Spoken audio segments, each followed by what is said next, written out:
I've been working from home since March, as has my housemate, so we've been spending more time together than we ever have. The main problem I have, and there are many, is that she doesn't treat the house during the day professionally like I do. She wears her PJs for most of the day, and sometimes she doesn't get dressed at all.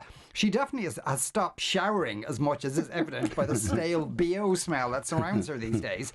She has a general funk. You can smell it when she enters the room and walks around, taking that rotten smell into every room. I do most of the cleaning in the house because I don't trust her to do her proper job, if I'm honest. I dread what's lurking in her bedroom. This might sound drastic, but I found wearing a mask the house helps with keeping her smell at bay, and she's noticed. Being too polite, I told her I was nervous about COVID, so decided to wear it most of the time in the house. So now she thinks I'm the crazy one. I hate confrontation, but this is really, really bothering me.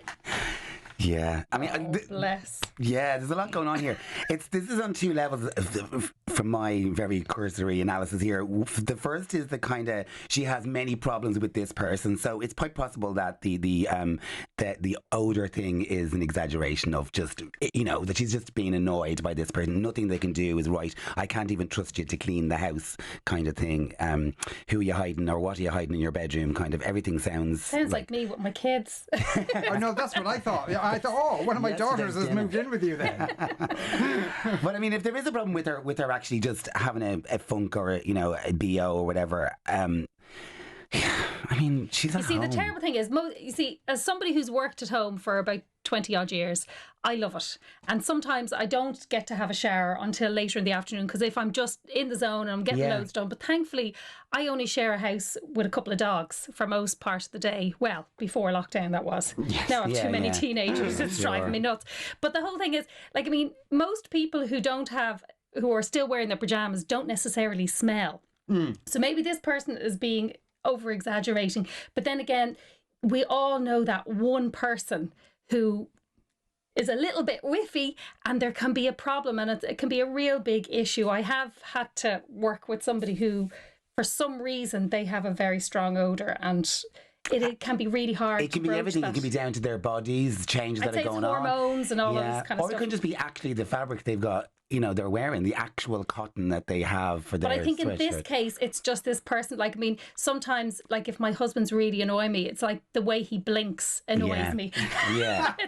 The way he's breathing. Do you see the way he's breathing? You're breathing through your face. Yeah, look at him. So sometimes people could just, it doesn't matter what they do, it's going to annoy you. I think it's just unfortunate that maybe these just aren't suited for roomies. And I think the climate's going to change in Dublin. There's going to be a lot more apartments because people are moving out of town. They're going to be moving back to the country because their companies aren't working in offices till 2021, 2022. So, it'll be easier to find accommodation. So maybe look at changing. Yeah, I don't know. It doesn't say roomies. this person is in Dublin, actually. They could be anywhere.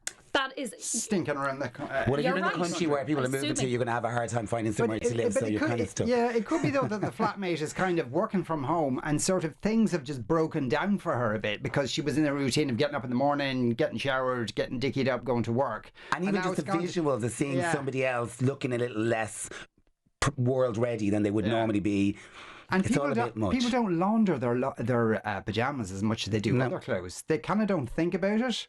I think they can get that stuff can get pretty funky. Yeah, and not in a good way. So the reality is then is that she has to say something. If it's really bugging her, and if it's a real problem, if it's in her zone all the time, she needs to broach the subject. She needs to be careful because she's built this up to be a really huge problem for her. She needs to take a chill pill, take a little distance, and then have a nice chat, because I think everybody's had a really hard time. Yeah, this has been a really hard time emotionally for so many people. Some people have found it totally overwhelming. I'd be great for weeks or months, and then all of a sudden something just really small, and then it would hit me, and I'd feel quite emotional. Now, I'm the kind of person who just doesn't talk to anybody when I'm feeling sad, and I just kind of retreat out. That's the typical... The Marge Simpson, just bury it down deep inside. It is. Shove it down. Because everybody else has got their own problems. They don't need to be listening to my problems. So I just think that, be nice when you do broach the subject, and just remember that some people have found this really, really tough. And they can bounce back, but sometimes they just need a little helping hand. Yeah, but there seems to be two things. One is she's crap at housework, and the other one is the general stinky pajamas thing. So You see, this- Which I think, as Amanda's saying, I think that the one way to approach that would be to say, this might not be about you at all. It's probably me. I'm having a hard time with the COVID thing, blah, blah, blah. Like, she's already used that angle already. And to say, the work home scenario Can you is, help me? Yeah. Can you help me? Exactly. Yeah. Exactly. Okay. The nice Yeah, approach.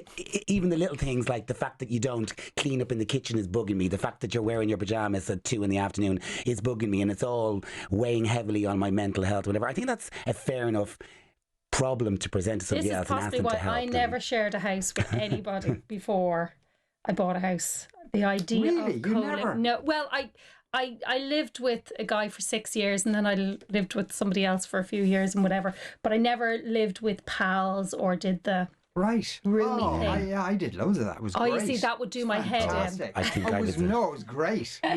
You see, I think some Formative people suit it. experiences. Yeah. Some people it would suit some people, but I think this person here who might be maybe a little bit OCD is probably kind of going, if you leave a couple of cups and things in the sink, that's going to throw them off. And I'd probably be that person, because I find that with my kids, like literally they walk into a room and it's just like everything is dumped. I'm like, I've spent hours cleaning. I swear to God, I've never spent so much time cooking food, shopping for food and cleaning. It's just, and being in lockdown with 3 men and 2 dogs has like, it's just, it's insane. I don't know how people with large families are coping at all. Oh no, it's and I think probably not enough people are saying how difficult it is for them for precisely that reason you're saying, because people are dying. There's frontline workers literally risking But this their whole lives. the whole bake and bread thing, I'm like, keep that to yourself. I don't want to know about it. Yeah.